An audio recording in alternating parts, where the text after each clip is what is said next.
you've said that you don't have self-esteem. Does that mean you have low self-esteem? Mm-hmm. No, the thumbnail also says I don't have low self-esteem. So clearly there's no look at thumbnails enough. That's a good question. I did get a lot of feedback on that video, like assuring me that I was a good person and I was valuable. And I was like, no, but I just, nope, people didn't watch the video. It's very nice for people to say. The self-esteem thing is a trip. So at some point, I probably had quite low self-esteem, probably being like almost certainly. I remember having low self-esteem as a person in middle school and things like that. And then over the course of much of my young adult life and into my early adult life, I spent a considerable amount of time architecting my workload such that I was able to raise my self-esteem. And I did this through a variety of different pathways. One was I just actually tried to become better at things so that I could believe that I was better. I became better at things so that other people would recognize that I was better. And that's probably a good thing, because when other people tell you you're the man, nothing really hits better than that. And I actually did for early college, mid college. I actually put a series of about 8 affirmation statements in my bathroom and in my room, and I would read them daily, multiple times a day. Like, I am strong, I am working, I am worthwhile, I can do this, like shit like that. Because if you have quite low self-esteem, you need all the help you can get. And affirmations, verbal affirmations, have a very small effect size, but they are significant, as confirmed by psychological testing, in at least marginally for that time raising your self-esteem. And a lot of the way you think brain patterns are established through habits. And if you consistently reaffirm to yourself that you're amazing, even if it makes a 3% difference, it's not very costly. And when you have very low self-esteem, 3% is a big deal. You'll take whatever you can get. And so over the course of time, my life took such a turn that not only did I accomplish a lot of goals that I set out to, but I accomplished way more goals that I never thought I would set out to accomplish. And then I accomplished even more goals that I thought were just completely insane.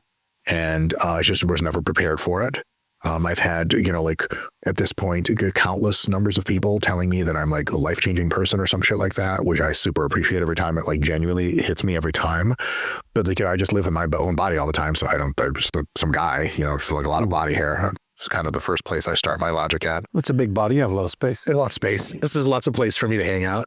But you get told enough that you're awesome and you have enough international repute and make enough money and all this bullshit that, short of some kind of probably genetic proclivity or very early childhood negative experience, you're just going to fill your cup of self-esteem after a certain point. And you just don't need to be affirmed anymore in the sense of like, it's always great, but you don't need it in the sense of like, when like, imagine you're like, you were kind of an unattractive girl when you were in like 7th grade. And then, your body changes, everything changes, you start working out. And by like 10th grade, like the first person ever told you like, you're beautiful. And they were genuine. And they weren't just like some lowly guy. They were like a pretty decent guy. Like, you're going to think about that for 3 weeks straight. Like, oh my God. You do that another 100,000 times, and each marginal return on your psyche is lower. And so that happened. So it kind of filled my self-esteem cup. Now, you would probably think at this point, so you have high self-esteem. But I've also been a long-time meditator. I actually use the Waking Up app nowadays by Sam Harris, amazing app. Plug. I'm sponsored by it, but I'm never sponsored by anything I don't genuinely use and think is sweet. So there's that. And app or no app, I've been a long time sort of deep thinker, introspector, meditator. And I have, over the course of time, come to not a conclusion, it's not really an intellectual thing, it's more of a feelings thing, that, so like, I have high self-esteem. What does that mean? What does it mean to me really? Like, what does it feel like? And at some point, I felt those feelings. And then at some other point, you feel enough of them to where I personally began to almost feel like it was not too much, but like, oh, stop, you guys. Like a lot of people, like I'll like nowadays, I'll like be at a restaurant and like some of the wait staff will be like, I watch your videos and like, we had that yesterday. You're amazing. And I almost always, I'm like, stop, I'm overrated. Because I really think that, like, I love it when people say stuff like that, because I love the fact that they're happy and the fact that they got to meet someone they like. But do I think I'm like somehow magical or special? No, fuck no, I don't feel that. And so at some point it gets to be this thing where my cup is full and people are still pouring compliments into it and it's just bubbling over. And at some point, again, sort of back to that middle thing I was saying, a little off track, my apologies, is in you intellectually and deeply from a meditative perspective, step back and examine what is self-esteem. You realize that you're ascribing very moralistic things to something that just is or isn't the way that it is. So like, why should I have high self-esteem? Because of what? Because I make a lot of money? Is that really something to rest your foot on? Is that like a deep, like self-esteem builder? Maybe. But to me, it's just like, I'm just the same guy and now I have a lot of money. Okay, can't draw any esteem off of that. What about strength? I'm very strong. Okay, so like, does that have some deep value to me as a human? Like, oh, not really. It doesn't feel like anything. I'm strong. I'm weak. Stephen Hawking couldn't fucking walk, but he's 10 times the man I'll ever be. So how does that work? Is it because I'm smart? Because, I'm really smart or whatever, right? Well, it's almost all genetics. Like my dad is a fucking atmospheric physicist. Like the least I could do is be a decent exercise scientist. And so no offense, anyone, all jokes. But, like my intellect also came from me having genetics for it and also very much working on complex problem solving for years and years. But my complex problem solving mostly comes from a compulsion, from high trait conscientiousness to just grind myself into a pulp and really like push all of my physical and mental talents to their limits. It's a compulsion, like I'm like diseased. I have to do it. And what's not really way to generate self-esteem. Like someone's like, you're amazing. And I'm like, I don't know. I'm just kind of like addicted to like pushing myself a lot. Like, is that really amazing? It doesn't feel amazing. And so at the end of the day, one actually profound question to ask yourself is, what are you proud of yourself for? And there are levels and times in your life when you can answer in the affirmative that I'm proud of many things, and you should. There's not a goddamn thing wrong with pride. But I've tried to put that pride hat on recently and it doesn't fit. I'm not actually proud of anything. Someone asked me, I was on a podcast a little while ago and they're like, what's the thing that you've contributed that you're most proud of? And I just sat there for like a few seconds, which in my brain's a long time, being like, fuck. And then I had to give the whole thing of like, I don't really know if I have like a lot of pride for anything. Because like all the stuff we've done with apps and everything, like it's been really awesome. But if all that went away tomorrow, it would be like, oh, we did really well. We did really well when it happened. And so at the end of the day, I just don't have like self-esteem much. I just exist. And am I a good person or am I a bad person? What? Like I'm just me. Why are we moralizing that? And it's totally good to moralize it when it feels like the block fits. Like if someone tells you wonderful things about you or you accomplish something and you're proud, I mean, just live it, bask in the shit. But I've basked in it so long now and done so much meditation that to me, I'm just kind of like, I'm just a fucking person, man. And so I don't actually have any functional self-esteem. Like if you're like, you're a cocksucker, I'll be like, okay. And you're like, you're amazing. I'll be like, okay, and it's just words and just pulses of air molecules at this point. So that's kind of how I've approached it. I suppose it makes sense from a Buddhist meditative perspective of, I was going to say exactly that. But I didn't like try to do this. It just happened.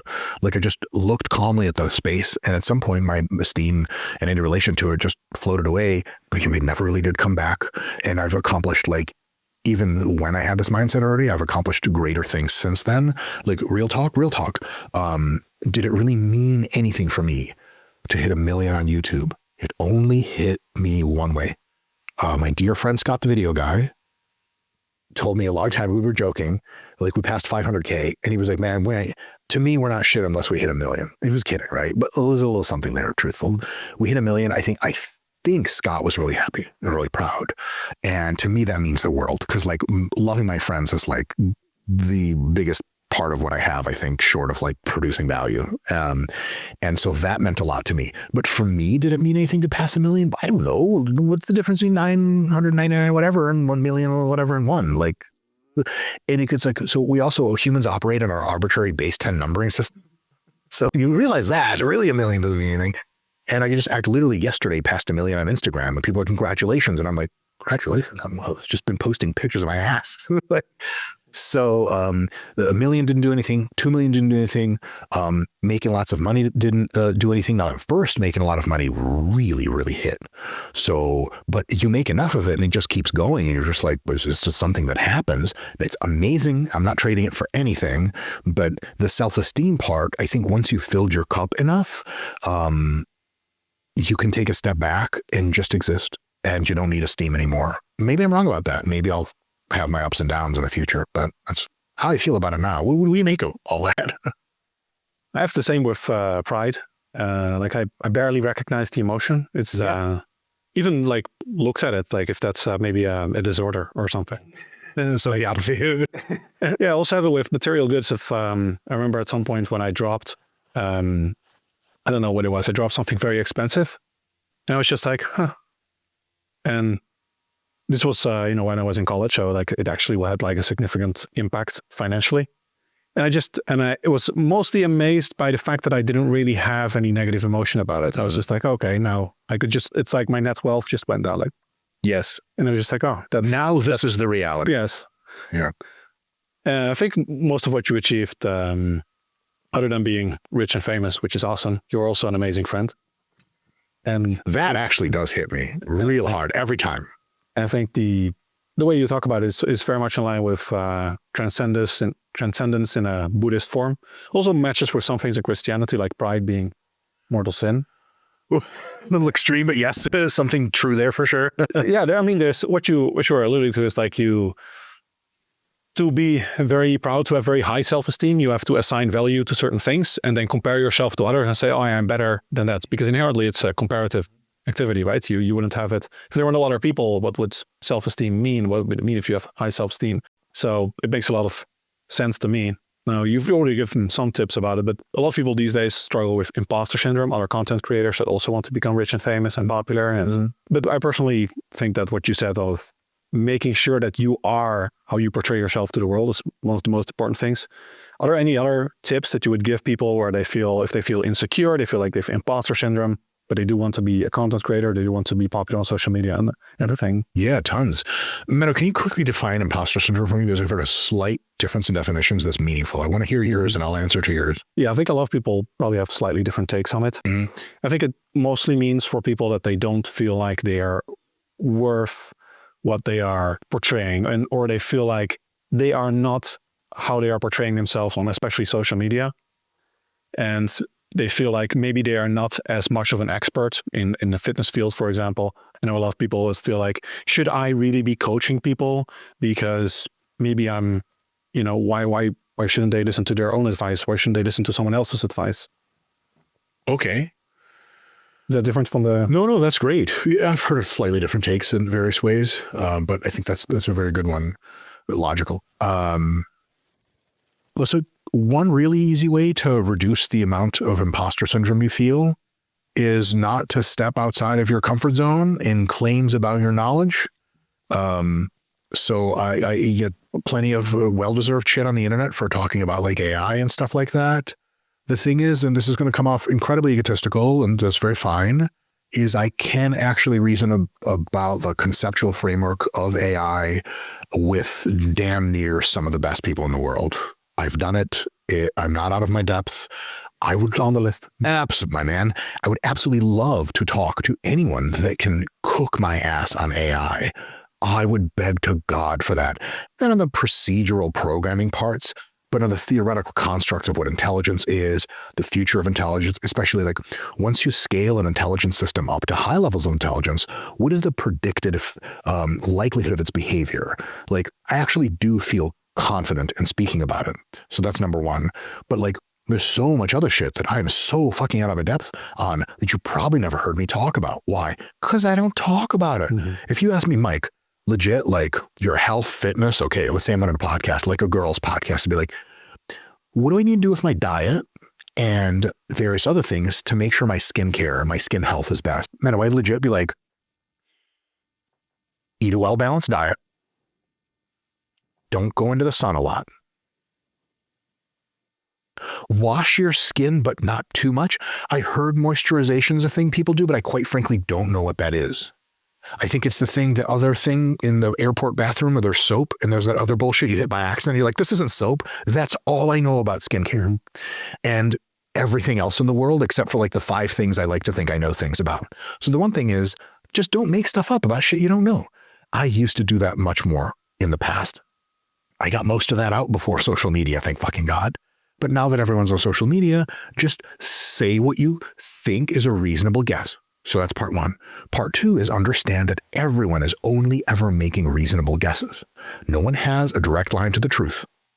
And so you can make a reasonable guess and people call you out and it turns out you're wrong. And you know what? Everyone's wrong sometimes. And that's so totally fine. I got a retrograde versus anterograde wrong in the Chris Williamson podcast. There's a bunch of comments that said I was fucking retarded, which are also not wrong. I got a bunch of shit wrong all the time. But like, you know, people go down Huberman's throat for getting shit wrong. Huberman puts out like a podcast a week that's 3 hours long. You expect him to have a 100% fidelity rate? Are you out of your mind? You just must not create content or think reasonably about things, because if you think anyone's perfect, like, you're out of your mind.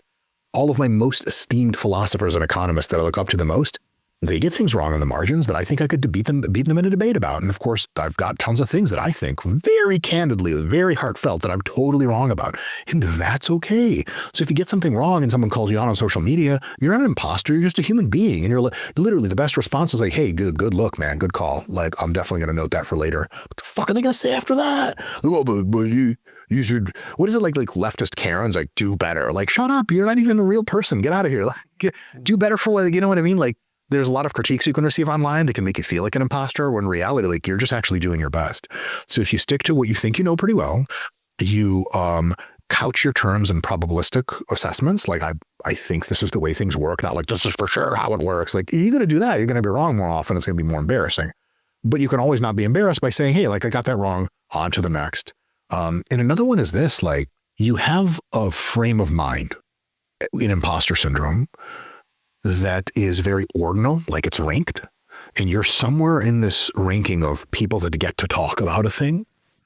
And what I think people miss is that there is not a competition for the one person that gets to speak about something. That competition is illusory. It's all in your mind. It doesn't exist. There is also not an objective analyzing body that tells you where you rank on that scale. It's like you're really afraid that someone's going to call you out everywhere you go to the store to race you in the 100-meter dash, but it'll never happen as long as you live. And you're always nervous about it. I hope nobody calls me out. I've claimed I was fast. I hope nobody cares. And so, for example, if you and I are saying things that we think are true in even our own respective fields, we're on an interview, do we think like, man, if Greg Nuckols was here, if Eric Trexler was here, if some of the fucking heavy fucking nerd motherfuckers were here, some of the deep researchers that do the research, they never go on social media, like the guy who studies your citing, like, if he was here, he could fucking call me out on some shit. But like, does that mean you just shut up forever? Does that mean we just go, okay, there's just one super Greg Nuckols somewhere where no one's ever heard of and he doesn't even speak, but he knows all of exercise science deep and true? It's not a person that exists. And also ChatGPT's getting there, right? But also ChatGPT, you're like, hey, I got things wrong. It's like, it's okay. We all make mistakes. You're like, okay, it doesn't care. It doesn't say mean things. And so we have this big problem in the world where people don't have enough information about fitness to make good decisions. And you, every single person who wants to talk about fitness in a remotely accurate way, is a big part of helping. And yeah, Menno and Greg Nuckols and Jeff Nippberger and their cyber mechs shooting 1 trillion aliens with their super guns, but you're in the back of a phone booth with a pencil stabbing the one little mini baby alien to death. You're doing your part too. And there's no wrong answer. Grab a pencil, stab a fucking alien to death, alien versus human war, as many warriors as possible. The war against fitness and misinformation and fitness ignorance needs as many people as possible to come and produce great content. The other thing is, there are different ways of speaking and different ways of being understood that are hitting different audiences well. Can you imagine giving a first-time beginner a Greg Nuckols 30,000-page article or about fucking the eccentrics and shit? They'd be like, I don't understand the first 5 words of this thing. I don't even understand the summary of this thing. I fuck reading the whole thing. But if you're like a master's level researcher and you haven't logged in and read all of Stronger by Science, you're making a huge mistake and you should read all of that now. There's very different populations. And so some people need a bit more bombastic content. Some people need to be funny and more fun. Some need a cool head. Some need a straightforward approach. Some need more dick jokes. And there's just like a room for almost everyone doing their thing. So before you get to having an imposter syndrome, ask yourself a very deep question. What am I imposing? What am I faking? Where's the standard? There is no standard. Just do your best, present what you think is true, allow the probability that you're wrong and take corrections gently. And the next day, do your best again and do your best again. And you're just being you. Because if someone's like, well, like some guy, like I also read a comment, he was like, Israetel is like the worst thing that happened to evidence-based fitness because his takes are all fucking wrong. And like, my best answer to him would be like, yeah, maybe. Has I shut down my YouTube channel? No, I think I'm doing okay. Am I perfect? Fuck no. Am I going to get a ton wrong? I'm probably getting a ton wrong right now. I'm probably getting a bunch of this imposter syndrome wrong. There's like the world's expert on, imposter syndrome and psychotherapy is probably, dude, you guys even define the term properly. But are we doing our best? And can someone get some marginal value from our discussion? Yes. And so if you remember that, you're good to go and just do your best. And eventually you'll have lots of people telling you you're awesome, lots of people giving you money, and lots of people winning in sports when you're a coach. And you're going to be the best coach of all time, maybe. And if you're not, like, you're still doing incredible. Imagine this. That whichever basketball coach won last year's NBA championships, right? Whichever coach won the fucking ring. Can you imagine coming up to him and be like, dude, you're amazing. He'd be like, nah, I'm not Phil Jackson, who's like 6 rings. Be like, you would like, as a fan, that he walks off, you're just like, your friend's like, oh, did you tell him you liked him? You're like, yeah. Like, what do you say? Like, it's kind of weird. You like didn't believe it or something? Why would you ever do that? And so whatever level of success you can achieve is already good success. Here's an example. You make a video that one person sees and they learn one thing from your video. Victory. You coach 5 moms and they lost 20 pounds each over the course of a year. You're doing real work to help real humans. You should never feel like an imposter a day in your life. Mm-hmm. Yeah, social media has really screwed up the standards for what is a normal amount of people to reach with any type of message or help or, if 5 people like what you say in a real conversation or something, that's real, huge. But on social media, it's seen as an embarrassment if you meant to put out a video and only 5 people like it. Whereas it's completely different if you think about it. Oh, I helped 5 people with yes. Like you would have the conversation with one person, and if they like it, you're like, oh, that's nice. Yeah. Well, if 5 people do it, it's 5 times as nice. Yes. And if you have 0 views, then you're getting a lot of really good practice on video production and on articulating yourself. So when you have your first viewer, you'll be damn ready. So even if you have 0 views for years, you're still doing good work because you're doing preparatory work. Another thing is, thinking back to something you said earlier that's important for imposter syndrome is when you said something like people want to get on social media and they want to get relevant and famous or whatever. Mm-hmm. I just would not have that as a goal because it's it's like making the goal of your business to make money.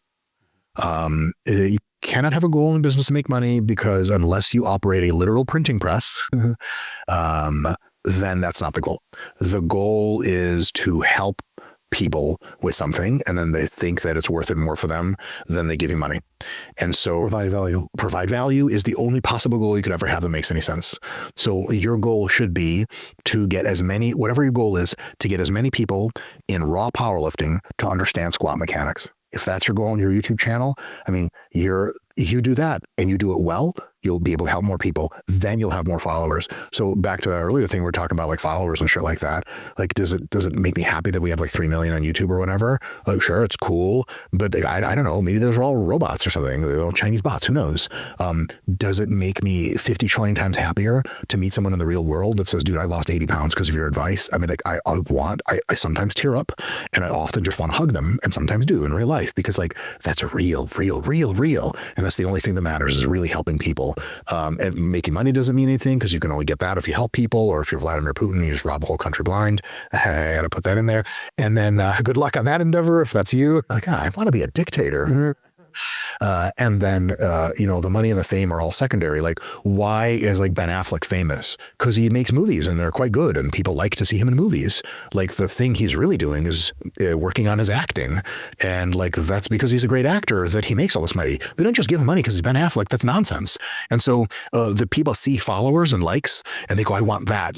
Oh yeah, no, I know you want the pussy that you get from that. That's what you really want. But you're going to get that by providing providing your own version of value, whatever that is, to the world. If it's shaking your titties on a TikTok dance, great.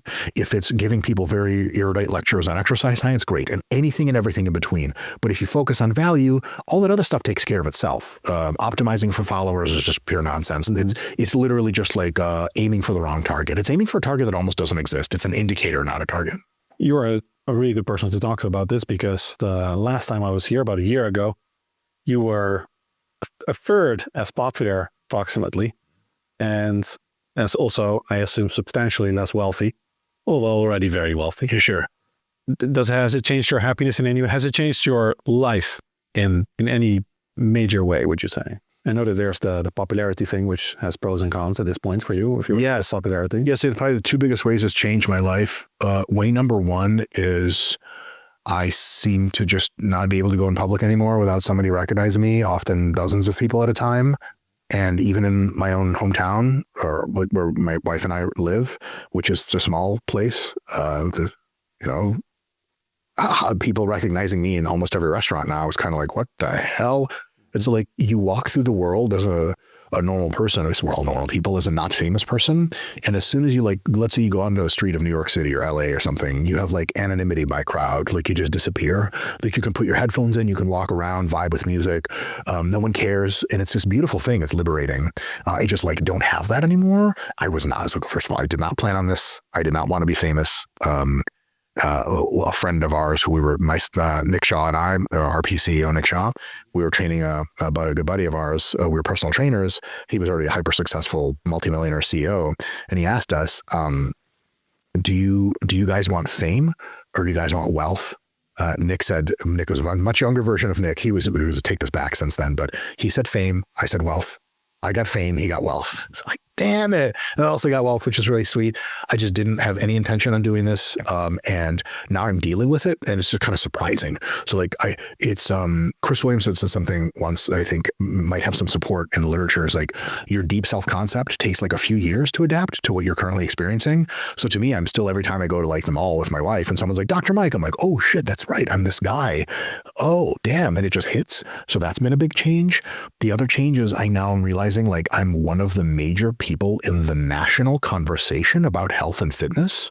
International. Yeah, that's right. I'm on the real Dr. Mike. I'm on his podcast a bunch, and he reaches he's had Anthony Fauci, the COVID guy, on his podcast.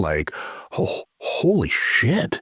Diary of a CEO and all that stuff, and there's lots of real millions of people that are this is the guy that tell me how to get fit, and so it's a really big, not maybe burden at some points. It was responsibility of man, I better, everything that comes out of my mouth better be some shit that I'm reasonably certain makes sense.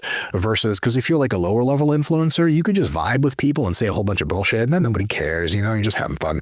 But when there's lots of real people listening that aren't just fitness people or people, then you're all of a sudden, I was hit with the realization damn, I better be saying a lot of good stuff here. And so that's been a thing. And in no other way has it changed anything.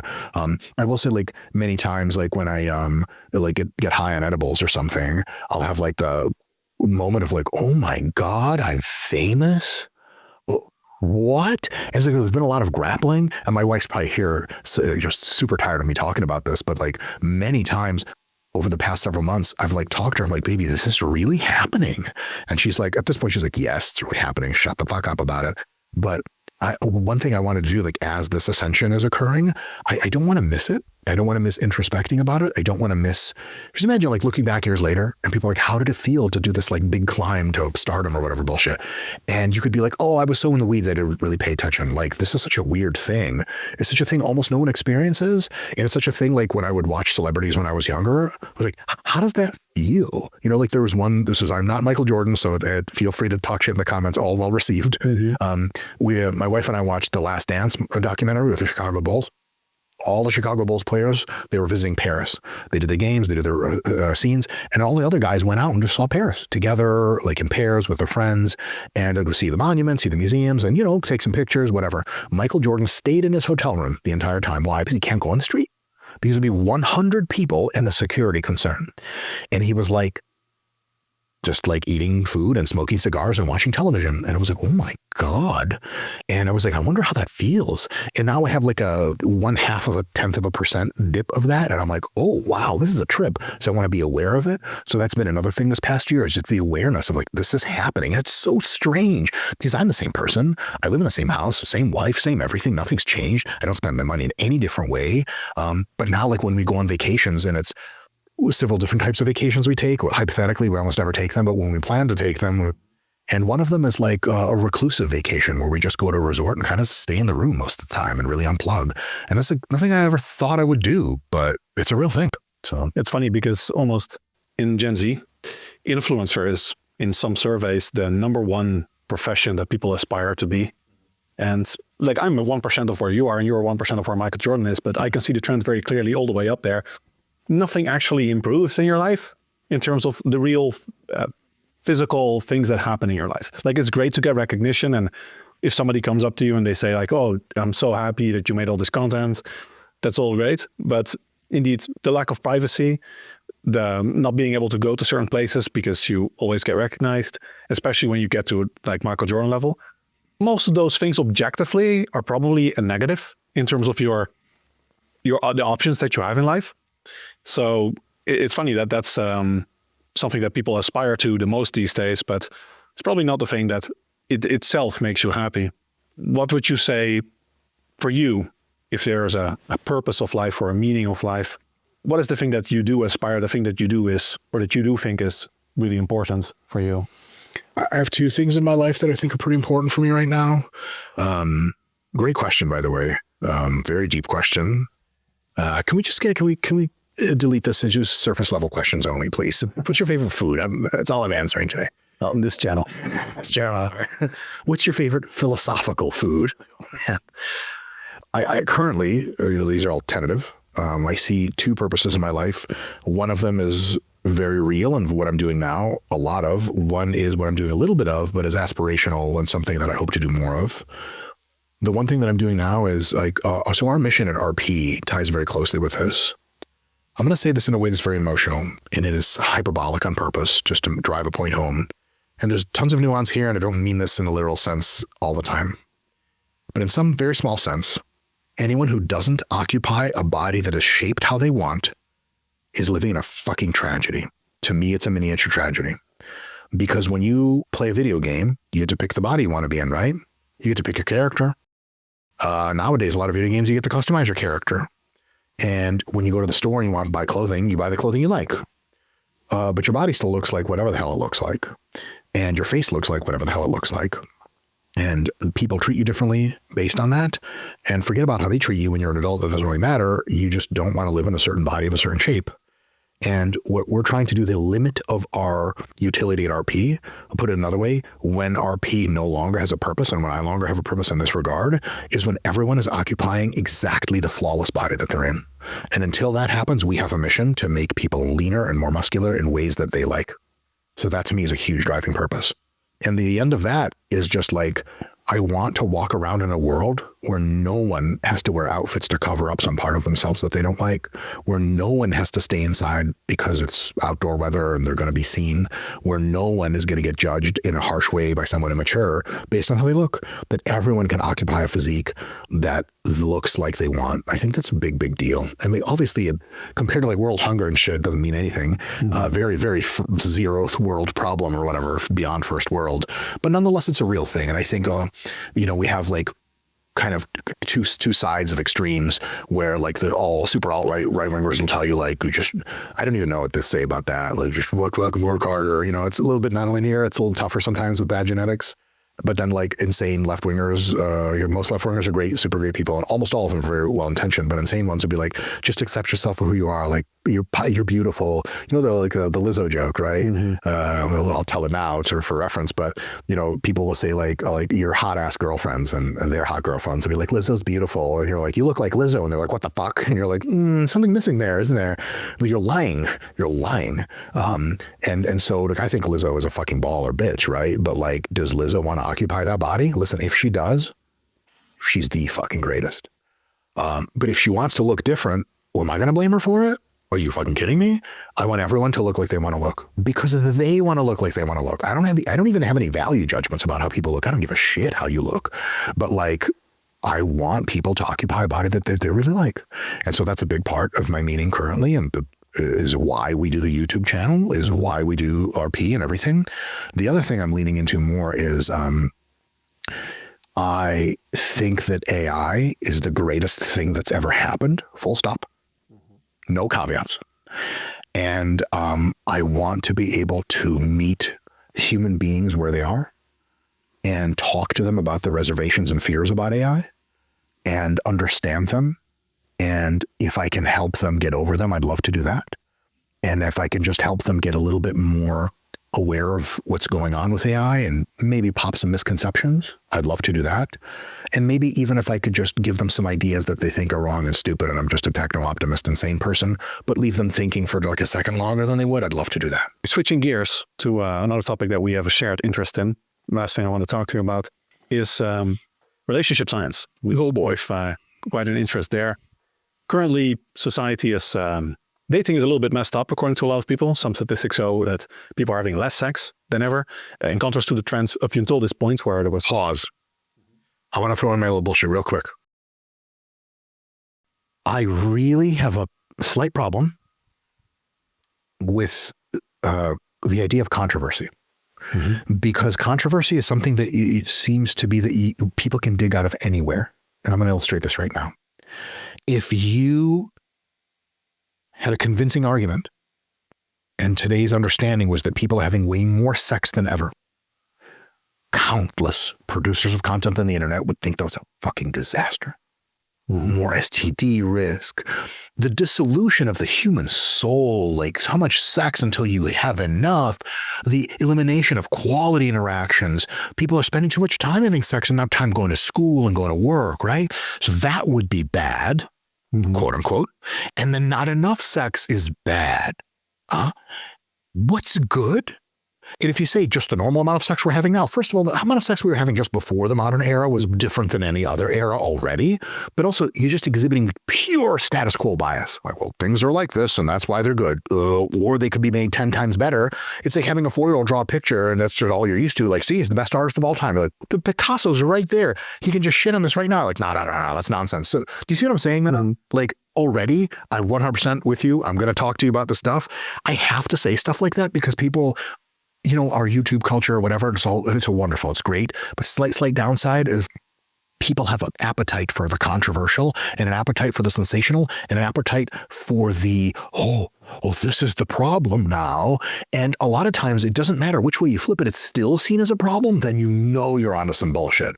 I'm not saying this is bullshit. There could be very nasty downsides for having not enough sex, but just envisioning it the other way and be like, oh, too much sex. Like, you see what I'm saying? I think the most important consideration would be people's actual satisfaction with dating. And I know, yes, online dating has gone a bit down in popularity, or at least the trend is broken because it was taking over extremely rapidly. It took over basically every other form of how people met. And now people are dating a bit less. Depends a bit on the statistics that you look at. There's definitely controversy here. A bit less sex. Especially like really recently. And a lot of people report that you have like 30% of men that essentially are having no sex in cells, which now we have the term for it. Is it different than it was before? I think a little bit. I think it changed compared to some 10 years ago, but funny enough, we were talking about this earlier. An argument can be made that what we're going to now is actually something more closely resembling natural society for us than we were before, because monogamy is essentially it's like communism for money, right? It's enforced one-to-one. And you could see the sexual marketplace as a marketplace where you have two people that want to meet, and if you have what's economically called a double coincidence of wants, then you interact, you go into a relationship. And the cultural idea of monogamy basically means like communism. It's like one-to-one. Yeah. So now we make sure, because it's one-to-one, that everybody has something. Yes. And now, because we're going to a culture where, for various reasons, the top 20% or so, 10% maybe even of men compete for almost like 80% of women, and maybe it's even 90-10 according to some statistics. And that is probably more historically, evolutionarily, like really long back. Yeah, we're actually like going back to how we used to do things. Exactly. Where you have polygyny in particular, where the top, like the most valuable men by societal standards, they compete for most of the women. They can have multiple women. But the result is that you have a lot of men that don't get anything anymore. They're unhappy. And based on, again, controversial things, but a lot of women are not happy with it because they feel like they are competing for the men that only want sex and they want a relationship. Yeah, that's a history as old as time, though, isn't it? Yeah, but it wasn't as much before. So what I'm mostly interested in is tips for people that have difficulty finding a partner in the current dating dynamics. I think it's mostly men that chase. Historically, traditionally, women report that they prefer that. But I also go into women, like let's say you're a woman and you want a high-value man or a good man, a man that makes you happy, and you have trouble finding one that doesn't just want to sleep with you, a man that gives you what you're looking for. What would you say are like your most important tips? Let's start with women. Wear a condom. No one actually does that. All right. So start with women. Tips for women. These are even better. Tips for men. I'm actually trying to caricature a position I even hold at this point. I'll get to that, I'm sure. Tips for women I have right offhand. Now, gentlemen, listening to this, fellas, I'm sorry. I ain't trying to sell anybody out. You feel me? Ladies, number one, most useful thing you can do to make sure that you end up with a high quality man is to not have sexual relations on a first date, not on the second date, and not on the third date. I would say it's probably better for you not to even have a first kiss on a first date. I would save the first kiss for multiple dates later. And I would... I can hear the boomer comments coming. Oh, bro. Like, what the... I tell you what, that's how we did in the 1950s, brother. We'll continue. So, why? Is a very, very good test to see if a man is interested in something deeper about you than just sex. You just don't give him sex, and we'll see if he hangs around. If you just give him sex right away and he leaves, you've just successfully given sex to someone and they left. Congratulations. Very good way to find out if he was into more, but also expensive for your emotional satisfaction because it hurts as a woman to just get fucked once and left. It sucks. And so just stop putting out. And if you say, like, look, I stop putting out, then guys will just not want to be around me, correct? And do you need a lot of guys around you? Nope. You need one. And so you get to go on lots of beautiful dates, have lots of excellent conversations. And if after a few weeks of seeing you, one of the guys hasn't bitched about you not fucking him, you already desperately want to have sex with him. Don't do it. Don't do it. Resist. And you see this insanely strong emotional connection. You can start getting closer physically to each other, looking into each other's eyes more. You're going to have fireworks like you never thought was possible. Like you can go back to having middle school-like experiences, first hand holding. Absolutely. The way to ruin that is just sex on the first date. If you have multiple dates of not sex, either the passion fades and then on to the next. Passion never came up, on to the next. Or the passion's insanely high and hey, you're already having a real good time. He's probably having a real good time.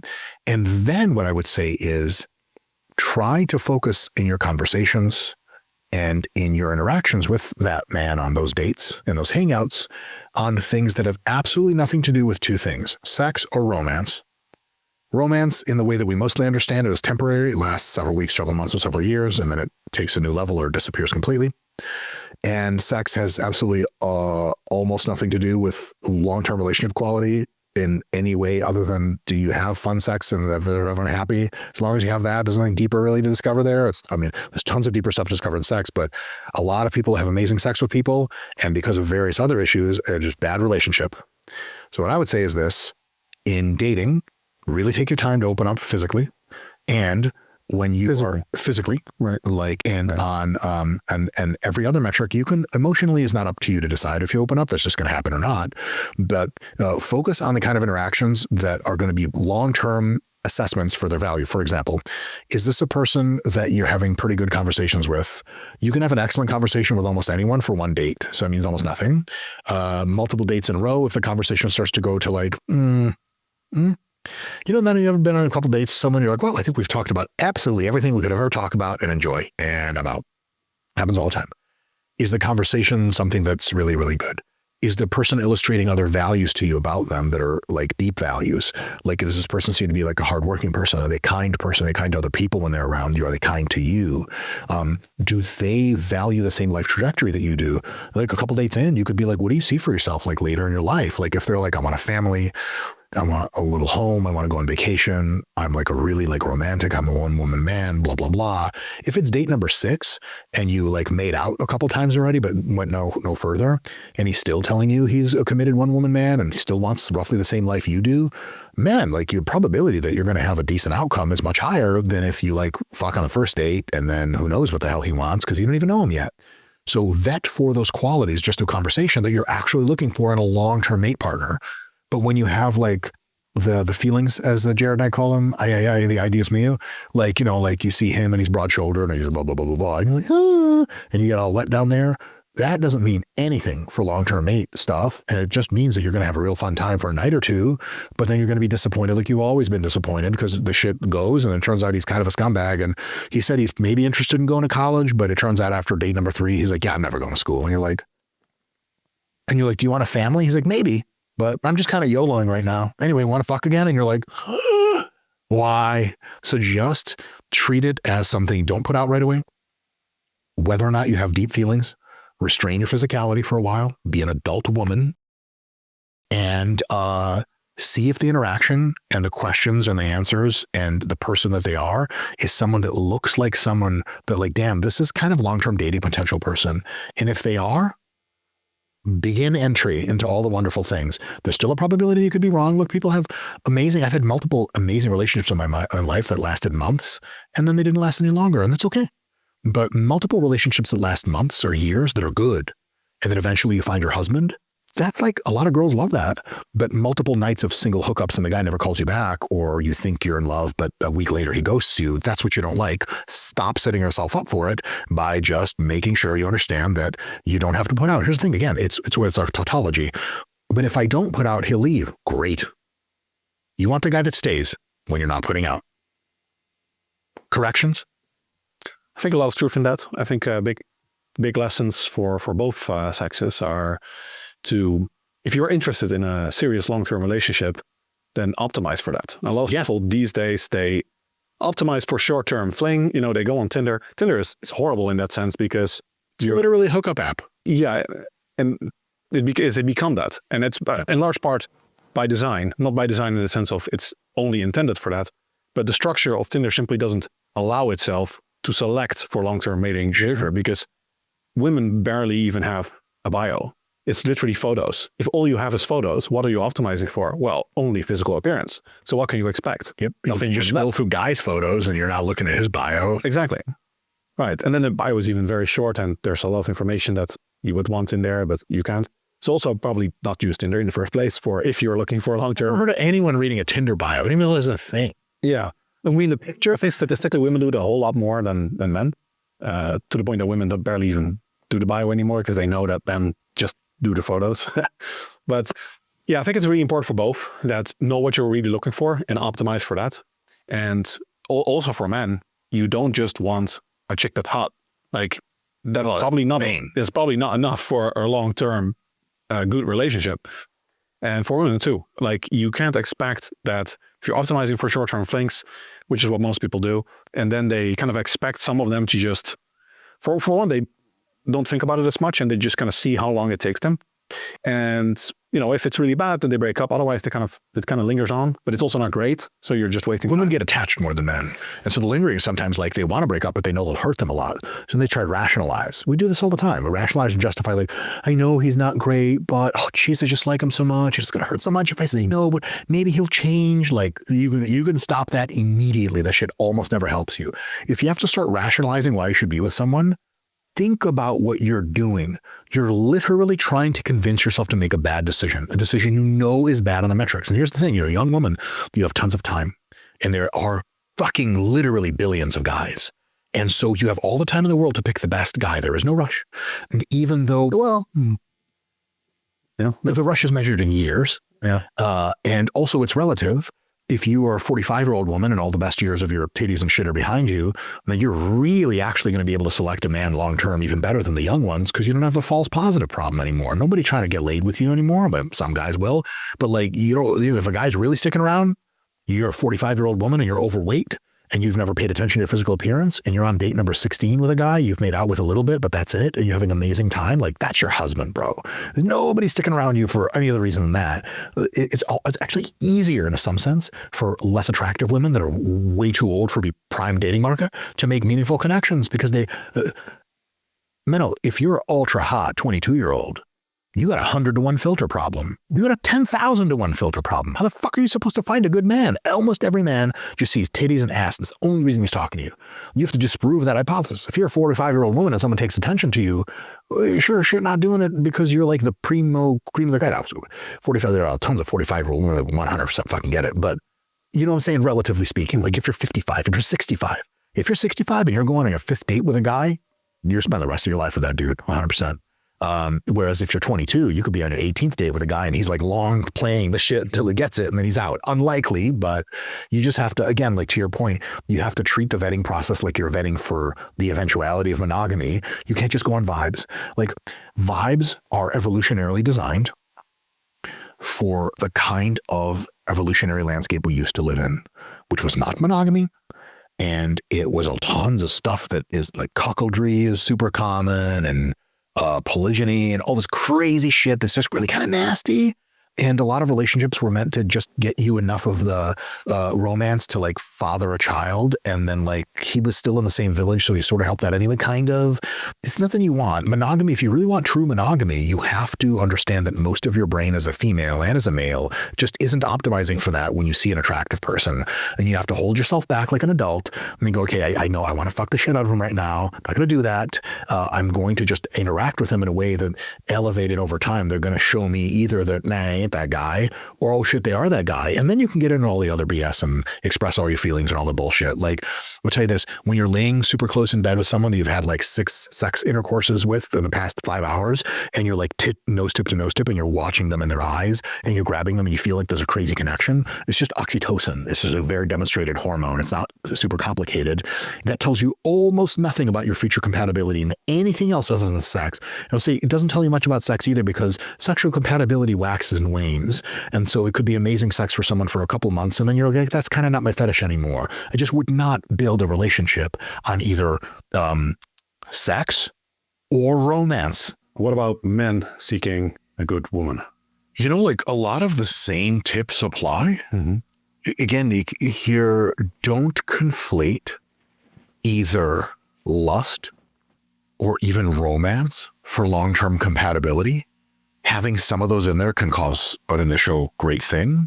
Sometimes you can have romance that lasts for generations with the significant other. It's not mandatory for a great relationship, but it's cool. But there's so much else that needs to be done.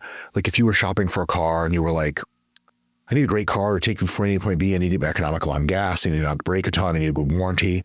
And someone's like, check out these leather seats. And you're like, sold. Like, but, or like you bought it because of leather seats. You could always trade in it for another car for like the next like 3 months of the lease. And someone's like, how does it drive? You're like, it's okay, but the seats are nice. Lamborghini hits the speed bumps every time. There's a reason I don't actually have a Lamborghini. It's not a car you drive, and it's like a function, unless you love the aesthetics of vehicles or whatever, it's pointless. And look, it's great to love the aesthetics of women. Look, hot women are hot, they're great. But anytime I mean this as well as I can, it's all jokes, love and respect. But anytime I see like someone like a CEO or someone like a smart, diligent, intelligent with like a bimbo for like a girl, like a side piece, I'm like, my man. When it's his girlfriend, I'm like, oh, hope she's also smart. And when it's his wife, but I know demonstrably that she's not smart from various social media postings and knowing who she is as a human, I'm like, are you nuts? Never mind the fact, like, you're gonna have children with that person. They're gonna be somewhat more like her than just you. So that's a big one. And that actually, you can use that assessment of people on their deeper character and compatibility. Like, can you have a good time with this person, get on the same page and be on the same team? The assessment for that is nothing replaces hours of non-sexual, you can have all the sex in the world, it's great. Hours of non-sexual 2 things, conversation, hours and hours and hours over the course of weeks and weeks and weeks, and mutually engaged in activities, and eventually a trial cohabitation. And that's the last thing I'll say is my tip for men. You can get a girlfriend and you can get her to live with you and it's all great. Do not have children with people or marry people or become engaged to people until you've had at least periods of weeks at a time where you've lived with them. Ideally longer is better. At some point you got to shit or get off the pot. But like people will like go full in and be like engaged in 2 months. And it's like, okay, how long have you been living together? Like, we're going to move in after the engagement. You're like, because living with someone, it reveals some differences. If you don't live with someone, it's like, what don't you know about them? We can have specific, explicit ideas. You, in some sense, from a decent human being, when you're hanging out with them, even for hours at a time, you'll get their best attempt at being good. When you live with someone, they can't possibly sustain that. They will collapse. They have to switch to real mode. So when your wife is frustrated and hungry, she's going to be able to swallow it on a date with you and be nice when she's not your wife yet. But when she lives in your house and you're like, hey, baby, can you take the trash out? I'm kind of like, my foot hurts. She's going to be like, you never take out the trash. And you're like, what the hell is wrong with you? And she's like, tells you about how her day and week were fucked up. And you're like, right, I get to see that you're worse too. And like, is that seeing people at the worst can mean like everyone has a tough time. And on average, we're so goddamn good. Let's get fucking married. That's my wife and I. But it can also be like, after a few weeks of living together, you're like, we live and interact and have revealed very different ways of approaching the world that after many conversations are intractable and we should not be together. So remember, the term is practice how you play. What are you really looking for in a long-term partner? Then that's the qualities they're going to have to reveal to you. How much romantic, Spanish guitar strings you feel with them is cool, but doesn't really have anything to do with long-term stuff in any big way. Yeah, I think that's a really big one for both sexes, but for men in particular, that they optimize for hookups and then just expect the hookup to kind of turn into a long-term relationship. But those are very different things. And people know that they're very different things, but in their actions, their behavior, you can see that they are clearly operating under the model that you're looking for something short-term, and then you're just kind of seeing if that turns into something long-term. Whereas if you optimize for long-term in the beginning, you have a much better chance of actually finding something that works long-term. Look, I didn't meet you at the club. We met for coffee. We had 3 coffee dates, and each one was like increasingly longer time because we couldn't stop talking to each other. And then we started hanging out more, and we're just like best friends. Like, man, that's got potential. Whereas like you hook up with someone and you're like, they sure are hot. And then the first thing they do in the morning before they leave really annoys the shit out of you. And you're like, maybe something there. But again, that's the perfect way to put it. You have to optimize for whatever it is you want.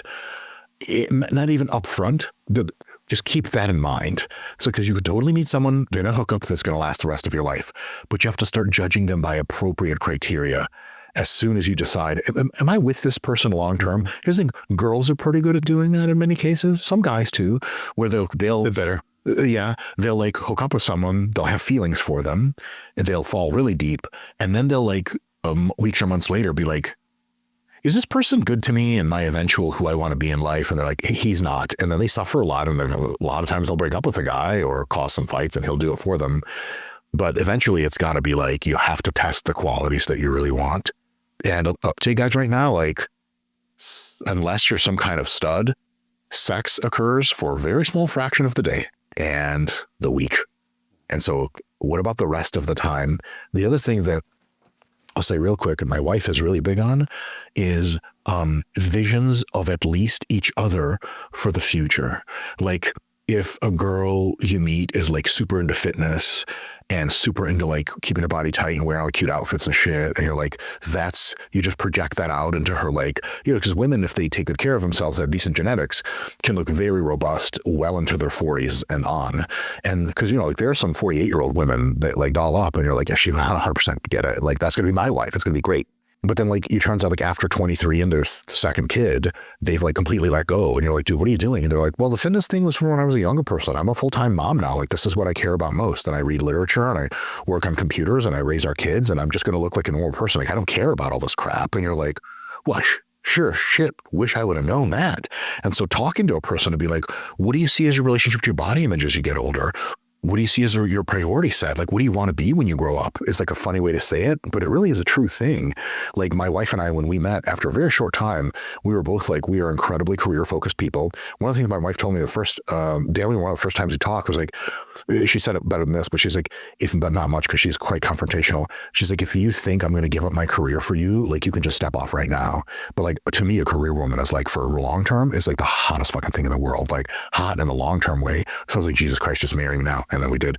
But like, that to me was amazing, but that was an alignment. And I'm not saying career is the right answer. If your woman wants eventually to stay home and raise a family, but you were attracted to her for her career stuff, and you kind of saw you two as traveling the world together, childless for much longer, you have to talk about that stuff up front, because you don't just want to run into it after she's pregnant and you're like cuddling her tummy and you're like, what do you think, we're going to be doing in the next whatever time? And she's like, more kids. And you're like, how many more? And she's like, I love this, man, like 3 or 4 more. And you're like, huh, like how many hands do I have? How many fingers do I have?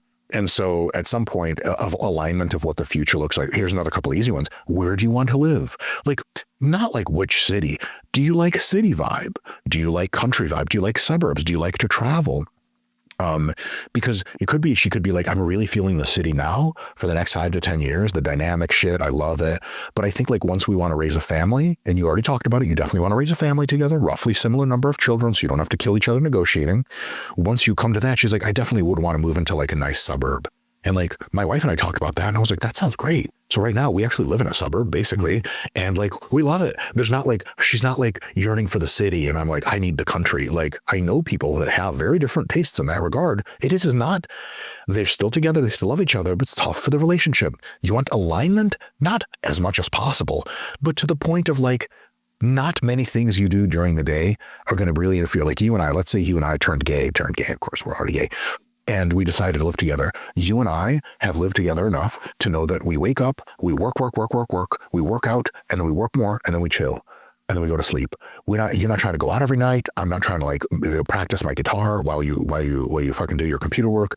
You and I are already well on our way to being compatible. But I know many, many couples that struggle in dating, engagements, relationships where they never established the compatibility. Not like it's not something you make. You can negotiate it a little bit, but like they were just very different people, had very different ways of living their lives. They liked each other a lot.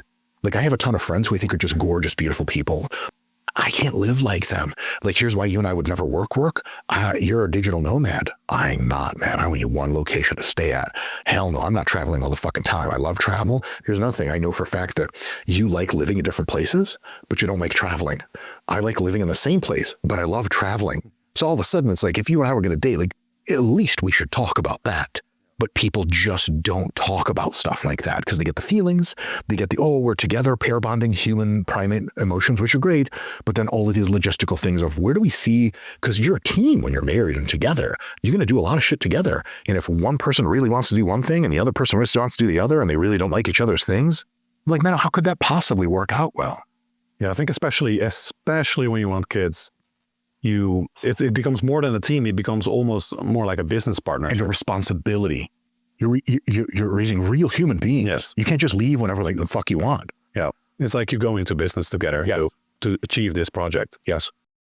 Right, Mike Israetel, everyone. If you want to learn more about Mike Israetel and his non-fitness topics, check out his Making Progress channel on YouTube. Thank you so much.